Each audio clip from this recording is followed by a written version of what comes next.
नमस्कार, बहुत बहुत स्वागत है आप सभी का हमारे इस खास बुलेटिन में। मैं हूं आपके साथ ज्योति यादव। चलिए बुलेटिन की शुरुआत करते हैं। मुख्यमंत्री योगी आदित्यनाथ ने नई दिल्ली में राष्ट्रपति द्रौपदी मुर्मू से भेंट की और उन्हें महाकुंभ की निमंत्रण दिया। मुख्यमंत्री ने उपराष्ट्रपति जगदीप धनखड़, वित्त मंत्री निर्मला सीतारमण और दिल्ली के उपराज्यपाल विनय कुमार सक्सेना को भी प्रयागराज में होने जा रहे महाकुंभ 2025 के लिए आमंत्रित किया। सीएम योगी ने विशिष्ट जनों को निमंत्रण पत्र के साथ ही महाकुंभ 2025 के लोगों का प्रतीक चिन्ह और कलश, महाकुंभ से जुड़ा साहित्य, नववर्ष का टेबल कैलेंडर और डायरी भी भेंट की है।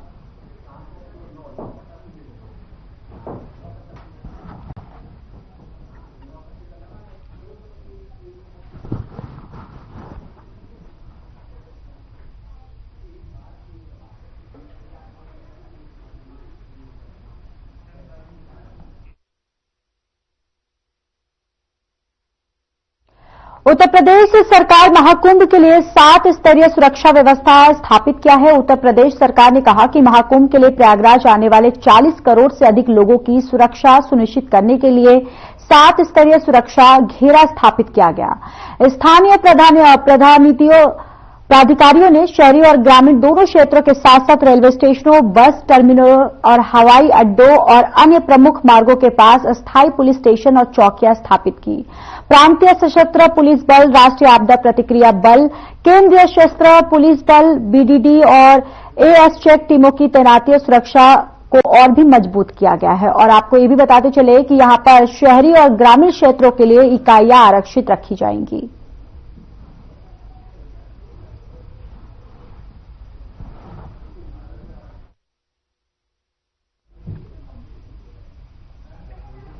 तो देखिए, महाकुंभ को लेकर तैयारियां जो है वो पूरी तरह से जोरों शोरों पर की जा रही है और सुरक्षा को लेकर भी यहां पर पूरी तरह से पुलिस जो है वो मुस्तैदी से यहां पर तैनात है। पूरी जो पुलिस डिपार्टमेंट है उसकी तरफ से भी पूरी तरह से यहां पर व्यवस्थाएं जो है वो की जा रही हैं। और साथ ही साथ आपको बताते चले कि सीएम योगी आदित्यनाथ जो हैं वो भी इस महाकुंभ को लेकर जो भी यातायात को लेकर जो दिशा निर्देश जो है वो लगातार दे रहे हैं और साथ ही साथ वो देखरेख भी कर रहे हैं कि किस तरीके से जो व्यवस्था है वो की जा रही है।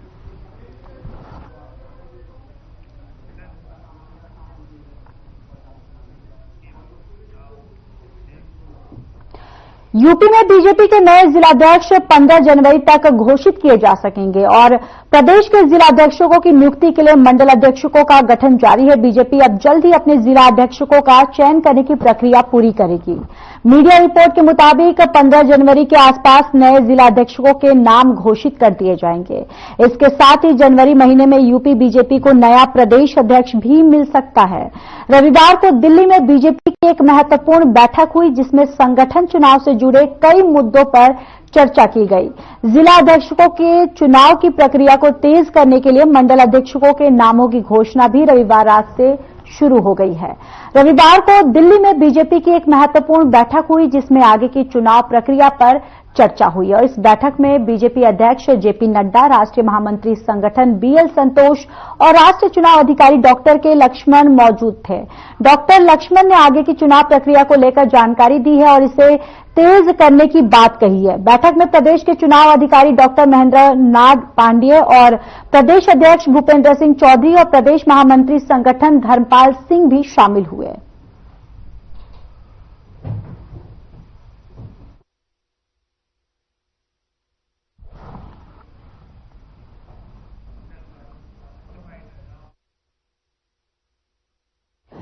प्रधानमंत्री नरेंद्र मोदी ने अपने रेडियो कार्यक्रम में मन की बात के जरिए लोगों को संबोधित किया। इस दौरान उन्होंने लोगों को नए साल की शुभकामनाएं दी।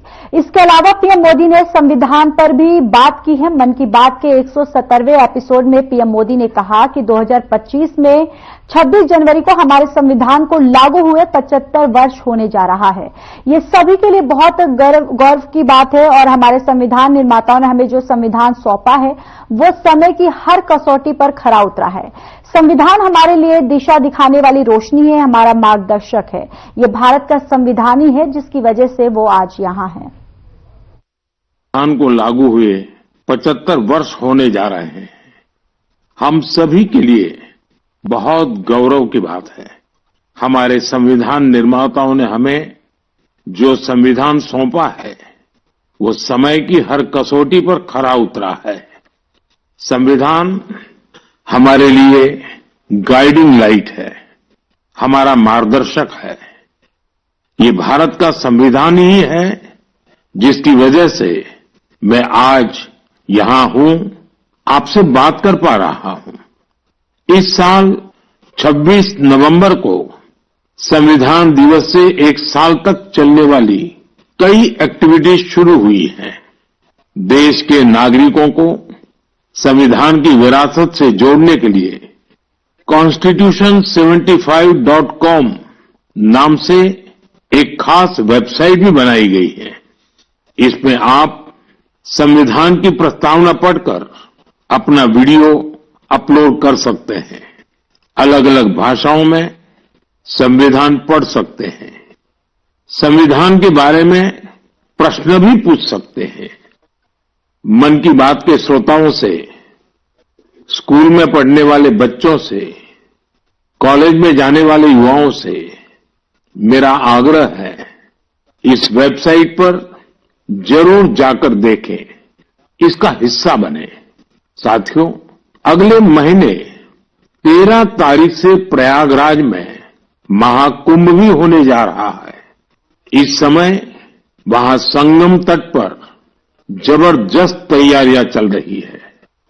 मुझे याद है, अभी कुछ दिन पहले जब मैं प्रयागराज गया था तो हेलीकॉप्टर से पूरा कुंभ क्षेत्र देखकर दिल प्रसन्न हो गया था। इतना विशाल, इतना सुंदर, इतनी भव्यता। साथियों, महाकुंभ की विशेषता केवल इसकी विशालता में ही नहीं है, कुंभ की विशेषता इसकी विविधता में भी है। इस आयोजन में करोड़ों लोग एक साथ एकत्रित होते हैं। लाखों संत, हजारों परंपराएं, सैकड़ों संप्रदाय, अनेकों अखाड़े, हर कोई इस आयोजन का हिस्सा बनता है। कहीं कोई भेदभाव नहीं दिखता है। कोई बड़ा नहीं होता है, कोई छोटा नहीं होता है। अनेकता में एकता का ऐसा दृश्य विश्व में कहीं और देखने को नहीं मिलेगा। इसलिए हमारा कुंभ एकता का महाकुंभ भी होता है। इस बार का महाकुंभ भी एकता के महाकुंभ के मंत्र को सशक्त करेगा। मैं आप सबसे कहूंगा, जब हम कुंभ में शामिल हो तो एकता के इस संकल्प को अपने साथ लेकर वापस आए। हम समाज में विभाजन और विद्वेष के भाव को नष्ट करने का संकल्प भी लें। अगर कम शब्दों में मुझे कहना है तो मैं कहूंगा, महाकुंभ का संदेश, एक हो पूरा देश। महाकुंभ का संदेश, एक हो पूरा देश। और अगर दूसरे तरीके से कहना है तो मैं कहूंगा, गंगा की अविरल धारा, न बटे समाज हमारा। गंगा की अविरल धारा, न बटे समाज हमारा। साथियों, इस बार प्रयागराज में देश और दुनिया के श्रद्धालु डिजिटल महाकुंभ के भी साक्षी बनेंगे। डिजिटल नेविगेशन की मदद से आपको अलग अलग घाट, मंदिर, साधुओं के अखाड़ों तक पहुंचने का रास्ता मिलेगा। यही नेविगेशन सिस्टम आपको पार्किंग तक पहुंचने में भी मदद करेगा। पहली बार कुंभ आयोजन में एआई चैटबॉट का प्रयोग होगा। एआई चैटबॉट के माध्यम से 11 भारतीय भाषाओं में कुंभ से जुड़ी हर तरह की जानकारी हासिल की जा सकेगी। इस चैटबॉट से कोई भी टेक्स्ट टाइप करके या बोलकर किसी भी तरह की मदद मांग सकता है। पूरा मेला क्षेत्र को एआई पावर्ड कैमरा से कवर किया जा रहा है। कुंभ में अगर कोई अपने परिचित से बिछड़ जाएगा तो इन कैमरों से उन्हें खोजने में भी मदद मिलेगी। श्रद्धालुओं को digital lost and found centre की सुविधा भी मिलेगी। श्रद्धालुओं को मोबाइल पर गवर्नमेंट अप्रूव टूर पैकेज, ठहरने की जगह और होम स्टे के बारे में भी जानकारी दी जाएगी। आप भी महाकुंभ में जाएं तो इन सुविधाओं का लाभ अवश्य उठाएं और हां, #एकता का महाकुंभ के साथ अपनी सेल्फी जरूर अपलोड करिएगा। साथियों, मन की बात यानी MKB में अब बात KTB की।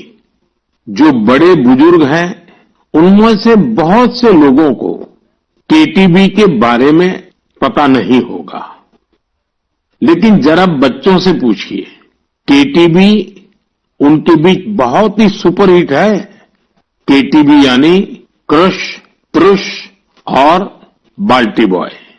आपको शायद पता होगा, बच्चों की पसंदीदा एनिमेशन सीरीज और उसका नाम है KTB भारत है हम, और अब इसका दूसरा सीजन भी आ गया है। ये 3 एनिमेशन कैरेक्टर हमें भारतीय स्वतंत्रता संग्राम के उन नायक नायिकाओं के बारे में बताते हैं जिनकी ज्यादा चर्चा नहीं होती। हाल ही में इसका सीजन 2 बड़े ही खास अंदाज में international film festival of India Goa में लॉन्च हुआ। सबसे शानदार बात यह है कि ये सीरीज न सिर्फ भारत की कई भाषाओं में बल्कि विदेशी भाषाओं में भी प्रसारित होती है। इसे दूरदर्शन के साथ साथ अन्य OTT प्लेटफॉर्म पर भी देखा जा सकता है। साथियों, हमारी एनिमेशन फिल्मों की, रेगुलर फिल्मों की, टीवी सीरियल्स की पॉपुलैरिटी दिखाती है कि भारत की क्रिएटिव इंडस्ट्री में कितनी क्षमता है। यह इंडस्ट्री न सिर्फ देश की प्रगति में बड़ा योगदान दे रही है, बल्कि हमारी इकोनॉमी को भी नई ऊंचाइयों पर ले जा रही है। हमारी फिल्म एंड एंटरटेनमेंट इंडस्ट्री बहुत विशाल है। देश की कितनी ही भाषाओं में फिल्में बनती हैं, क्रिएटिव कंटेंट बनता है। मैं अपनी फिल्म और एंटरटेनमेंट इंडस्ट्री को इसलिए भी बधाई देता हूं क्योंकि उसने एक भारत श्रेष्ठ भारत के भाव को सशक्त किया है। साथियों, वर्ष 2024 में हम फिल्म जगत की कई महान हस्तियों की 100वीं जयंती मना रहे हैं। इन विभूतियों ने भारतीय सिनेमा को विश्व स्तर पर पहचान दिलाई। राज कपूर जी ने फिल्मों के माध्यम से दुनिया को भारत के सॉफ्ट पावर से परिचित कराया। रफी साहब की आवाज में वो जादू था जो हर दिल को छू लेता था। उनकी आवाज अद्भुत थी। भक्ति गीत हो या रोमांटिक सॉन्ग्स, दर्द भरे गाने हो, हर इमोशन को उन्होंने अपनी आवाज से जीवंत कर दिया। एक कलाकार के रूप में उनकी महानता का अंदाजा इसी से लगाया जा सकता है कि आज भी युवा पीढ़ी उनके गानों को उतनी ही शिद्दत से सुनती है। यही तो है टाइमलेस आर्ट की पहचान। अक्कीनेनी नागेश्वर राव गारू ने तेलुगु सिनेमा को नई ऊंचाइयों तक पहुंचाया है। उनकी फिल्मों ने भारतीय परंपराओं और मूल्यों को बखूबी प्रस्तुत किया। तपन सिन्हा जी की फिल्मों ने समाज को एक नई दृष्टि दी। उनकी फिल्मों में सामाजिक चेतना और राष्ट्रीय एकता का संदेश रहता था। हमारी पूरी फिल्म इंडस्ट्री के लिए इन हस्तियों का जीवन प्रेरणा जैसा है। साथियों, मैं आपको एक और खुशखबरी देना चाहता हूं। भारत रहा है। अगले साल हमारे देश में पहली बार world audio visual entertainment summit यानी वेव्स समिट का आयोजन होने वाला है। आप सभी ने दावोस के बारे में सुना होगा, जहां दुनिया के अर्थ जगत के महारथी जुटते हैं। उसी तरह वेव्स समिट में दुनिया भर के मीडिया और एंटरटेनमेंट इंडस्ट्री के दिग्गज क्रिएटिव वर्ल्ड के लोग भारत आएंगे। यह समिट भारत को ग्लोबल कंटेंट क्रिएशन का हब बनाने की दिशा में एक महत्वपूर्ण कदम है। मुझे ये बताते हुए गर्व हो रहा है, इस समिट की तैयारी में हमारे देश के यंग क्रिएटर्स भी पूरे जोश से जुड़ रहे हैं।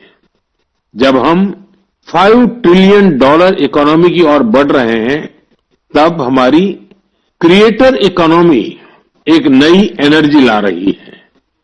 मैं भारत की पूरी एंटरटेनमेंट और क्रिएटिव इंडस्ट्री से आग्रह करूंगा, चाहे आप यंग क्रिएटर हो या एस्टैब्लिश्ड आर्टिस्ट, बॉलीवुड से जुड़े हो या रीजनल सिनेमा से, टीवी इंडस्ट्री के प्रोफेशनल हो या एनिमेशन के एक्सपर्ट, गेमिंग से जुड़े हो या एंटरटेनमेंट टेक्नोलॉजी के इनोवेटर, आप सभी वेव समिट का हिस्सा बने।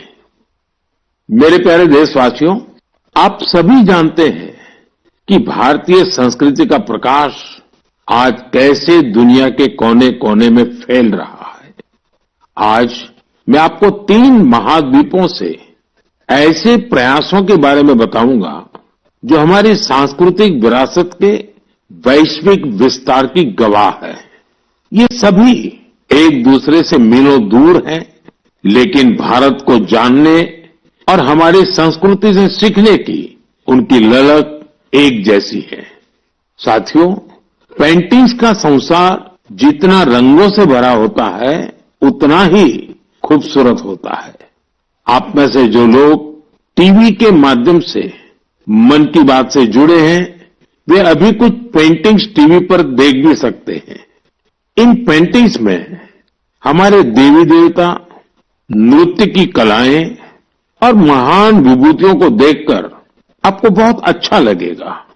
इनमें आपको भारत में पाए जाने वाले जीव जंतुओं से लेकर और भी बहुत कुछ देखने को मिलेगा।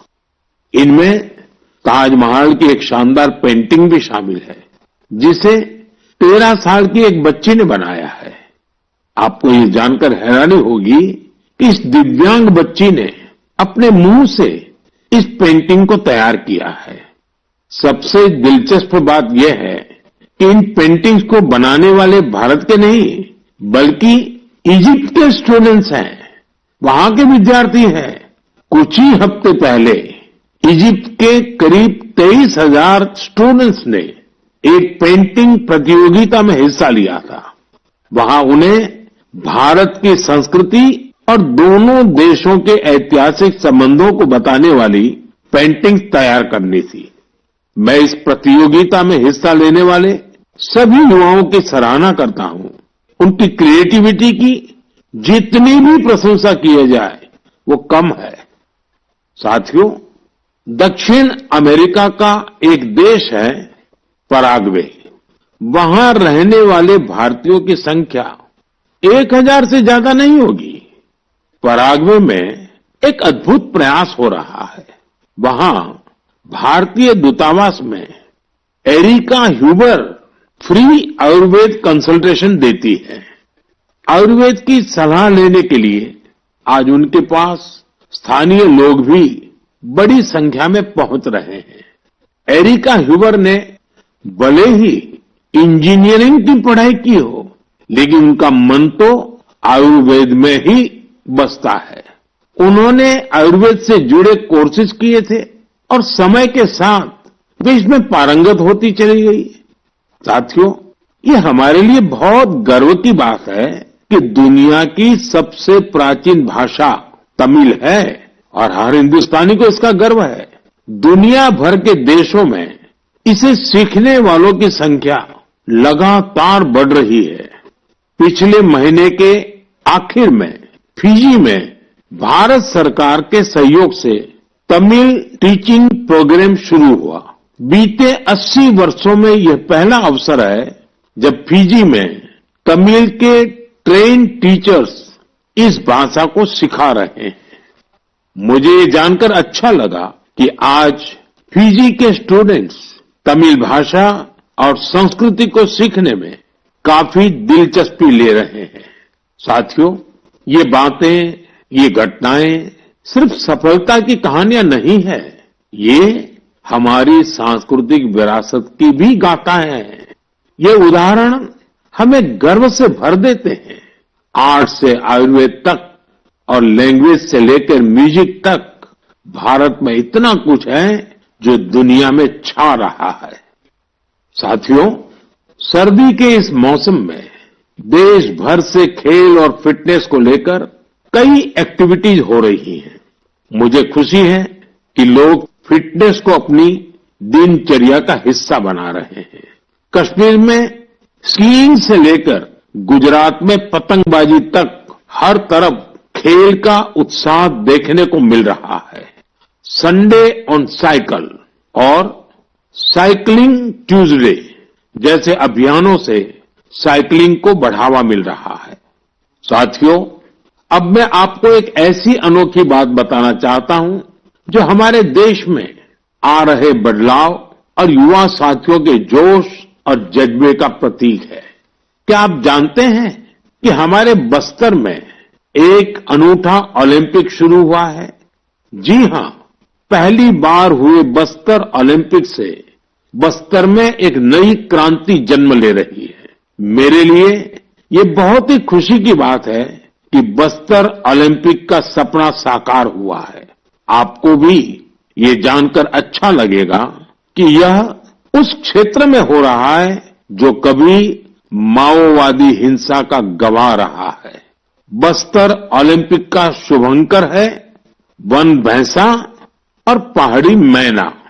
इसमें बस्तर की समृद्ध संस्कृति की झलक दिखती है। इस बस्तर खेल महाकुंभ का मूल मंत्र है करसायता बस्तर, बरसायता बस्तर, यानी खेलेगा बस्तर, जीतेगा बस्तर। पहली ही बार में बस्तर ओलंपिक में 7 जिलों के 1,65,000 खिलाड़ियों ने भाग लिया है। यह सिर्फ एक आंकड़ा नहीं है, यह हमारे युवाओं के संकल्प की गौरव गाथा है। एथलेटिक्स, तीरंदाजी, badminton, football, hockey, weightlifting, karate, kabaddi, kho kho और वॉलीबॉल, हर खेल में हमारे युवाओं ने अपनी प्रतिभा का परचम लहराया है। कारी कश्यप जी की कहानी मुझे बहुत प्रेरित करती है। एक छोटे से गांव से आने वाली कारी जी ने तीरंदाजी में रजत पदक जीता है। वे कहती है, बस्तर ओलंपिक ने हमें सिर्फ खेल का मैदान ही नहीं, जीवन में आगे बढ़ने का अवसर दिया है। सुकमा की पायल कवासी जी की बात भी कम प्रेरणादायक नहीं है। जेवलिन थ्रो में स्वर्ण पदक जीतने वाली पायल जी कहती हैं, अनुशासन और कड़ी मेहनत से कोई भी लक्ष्य असंभव नहीं है। सुकमा के दोरनापाल के पुनेम सन्ना जी की कहानी। फिलहाल इस बुलेटिन में इतना ही। बाकी देश और दुनिया की तमाम बड़ी खबरों के लिए बने रहिए हमारे साथ। नमस्कार।